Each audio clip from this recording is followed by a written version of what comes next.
El Niño మొత్తం ప్రపంచవ్యాప్తంగా కూడా ఈ అంశము ప్రధానంగా చర్చనీయాంశంగా మారుతుంది. లేటెస్ట్గా కూడా అంతర్జాతీయ సంబంధించిన చాలా రిపోర్ట్స్ వస్తున్నాయి. తీవ్రమైన కరువు ఉండబోతుంది, తీవ్రమైన వాతావరణ పరిస్థితులు ఉండబోతున్నాయి. ఇక వేడిమి కూడా వాతావరణం వచ్చే అవకాశం ఉందని కూడా రకరకాల వార్తలు, రకరకాల విశ్లేషణలు వస్తున్నాయి. ఒకసారిగా ఎల్నినో సంబంధించిన అప్డేట్ ఏంటి సార్, ఎట్లా ఉంది? మనకి ఎల్నినో అనేది ఈసారి జూన్ 2వ వారం నుంచి ఇంచుమించు ప్రారంభమయ్యి గ్రాడ్యువల్గా ఈ మాన్సూన్ సీజన్ అంతట్లోనూ కూడా పెరిగే అవకాశం ఉందని మనం కూడా రెగ్యులర్గా చెప్తూనే ఉన్నాము. ఆ రకంగానే ఇప్పుడు అంటే ఈ యొక్క ఎల్నినో పరిస్థితి పసిఫిక్ మహాసముద్ర జలాల యొక్క టెంపరేచర్ మీద ఆధారపడి ఉంటుంది. సో ఆ టెంపరేచర్ని మనకి ఐఎండీ నుంచి డైలీ మానిటర్ చేయడం ఉండదు.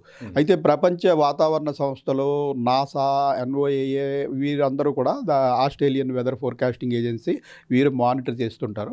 వాళ్ళందరూ చెప్పేది కూడా ఏంటంటే ఆల్రెడీ ఈ అక్కడ టెంపరేచర్లు మనకి 0.5 డిగ్రీస్ దాటితే మనం సాధారణ ఎల్నినో, 1 డిగ్రీ 1.5 డిగ్రీ వరకు చేరుకుంటే మోడరేట్ ఎల్నినో అంటాము. ఇంకా 2 డిగ్రీలు దాటిపోయినట్టయితే తీవ్రమైన ఎల్నినోగా భావించవలసి వస్తుంది. ప్రస్తుతం 1.4 నుంచి 1.5 డిగ్రీస్ వరకు కూడా అక్కడ టెంపరేచర్లు పెరిగినట్టుగా సమాచారం ఉంది.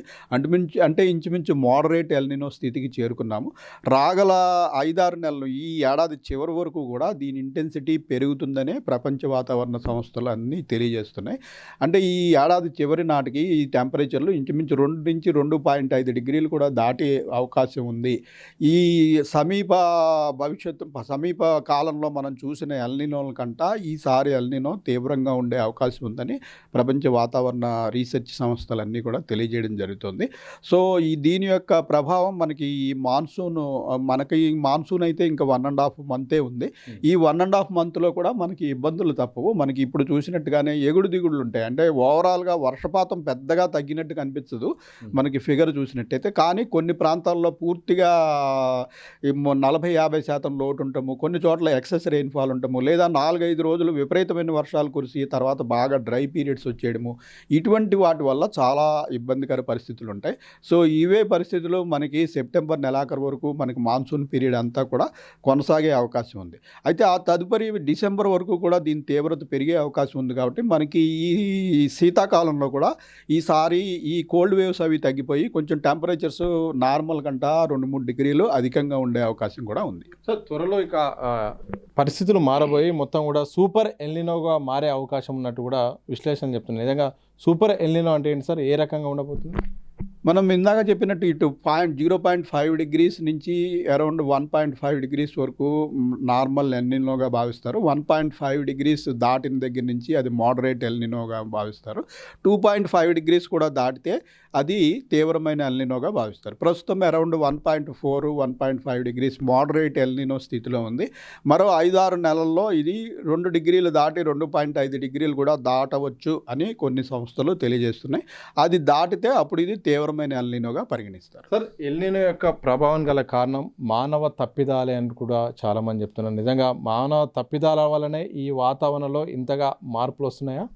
ఎల్నినో అన్నది మానవ తప్పిదాల వల్ల కాదండి. ఇది మామూలుగా నేచర్లో ఉన్న ఏర్పాటు. మనకి భూమి మీద వివిధ ప్రాంతాల్లో వివిధ రకాలైన టెంపరేచర్లు ఉంటాయి. మనకి భూమధ్యరేఖ ప్రాంతంలో అధిక టెంపరేచర్లు ఉంటాయి. అలాగే పోల్స్ వైపు పోయినట్టయితే తక్కువ టెంపరేచర్లు ఉంటాయి. అయితే మన నేచర్లో ఉన్న మెకానిజం ఏంటంటే ఈ టెంపరేచర్లని అలాగే ఏదైనా సరే సమానం చేయడానికి నిత్యం ఒక ప్రక్రియ జరుగుతూ ఉంటుంది. గ్లోబల్ టెంపరేచర్స్ అన్నీ కూడా ఈ ఎక్కువ టెంపరేచర్లు ఉన్నటువంటి ప్రదేశం నుంచి గాలులు తక్కువ ప్రాంతానికి పోవడము, తక్కువ ప్రాంతం నుంచి ఎక్కువ ప్రాంతానికి రావడము, ఈ రకంగా గ్లోబల్ డిస్ట్రిబ్యూషన్ ఆఫ్ టెంపరేచర్స్ ఈ గాలి మూమెంట్స్ ఉంటాయి. వివిధ సర్క్యులేషన్ల ద్వారా ఈ మూమెంట్ జరుగుతుంది. ఈ సర్క్యులేషన్స్ వల్ల పసిఫిక్ మహాసముద్రంలో కూడా కొన్ని సంవత్సరాల పాటు మనకి సెంట్రల్ ఈస్టర్న్ పసిఫిక్ వాటర్లు జలాలు వేడిగా ఉంటే, కొన్ని సంవత్సరాలు మనకి ఈ western and central Pacific waters వేడిగా ఉంటాయి. సో ఈ సైకిల్ అనేది మారుతూ ఉంటుంది. 2-3 ఏళ్ళు ఈ పక్కన వేడిగా ఉంటే మరొక 2-3 ఏళ్ళు ఆ పక్కన వేడిగా ఉండడం, ఈ అప్వెల్లింగ్ ఆఫ్ వాటరు, ఇటువంటివన్నీ కూడా న్యాచురల్ ప్రక్రియలే. ఇవి ఏమి కొత్తగా వచ్చినవి కాదు. ఇవి ఏంటంటే 2-3 సంవత్సరాలు ఒక పక్కన, మరొక 2-3 సంవత్సరాలు ఇటు పక్కన, ఆ రకంగా జరుగుతూనే ఉంటాయి. సో అందులో భాగంగానే ఇప్పుడు మనకి ఎల్నినో ప్రక్రియలోకి వచ్చాం.